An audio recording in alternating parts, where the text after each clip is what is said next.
इस न्यूज के प्रायोजक हैं देव जनरल स्टोर एवं पुस्तक भंडार, नया बस स्टैंड, मुंगेली।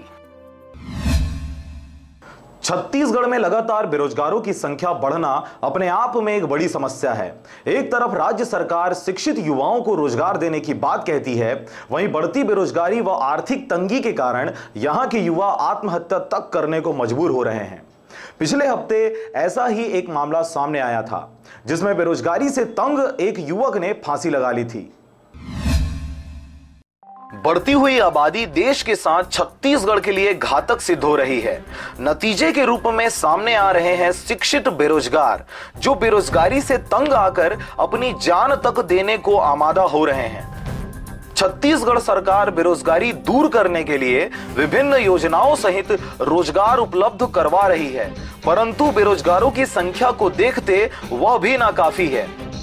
एक ओर सरकार द्वारा वित्तीय संकट का हवाला देते सरकारी नौकरियों पर प्रतिबंध लगा दिया जाता है, वहीं दूसरी ओर छत्तीसगढ़ खनिज संपदा से परिपूर्ण होने की वजह से देश के सर्वाधिक आय वाले राज्यों में से एक है। ऐसे में छत्तीसगढ़ में बढ़ती हुई शिक्षित बेरोजगारों की संख्या सरकार की मंशा सहित कार्य प्रणाली पर सवालिया निशान खड़े करती है।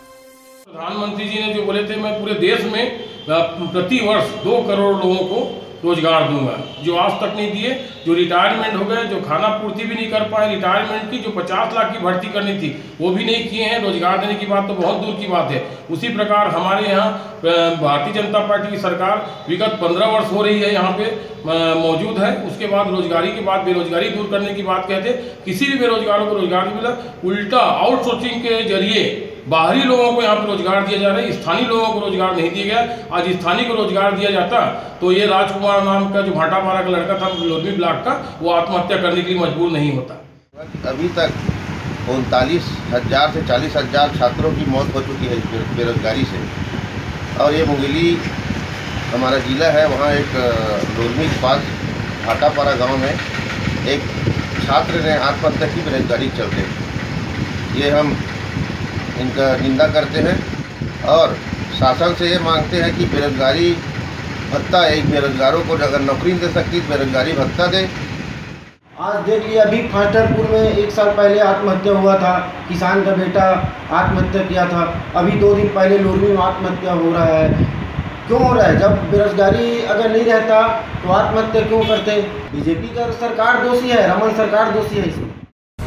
अब हम जरा बात करते हैं बेरोजगारी के आंकड़ों की। 2,55,45,000 आबादी वाली छत्तीसगढ़ में टोटल लगभग 20 लाख शिक्षित बेरोजगार हैं। वहीं 7 लाख आबादी वाले मुंगेली जिले में टोटल 63,000 शिक्षित बेरोजगार हैं। ये आंकड़ा उन बेरोजगारों की है जिन्होंने रोजगार कार्यालय में अपना पंजीयन करवाया है।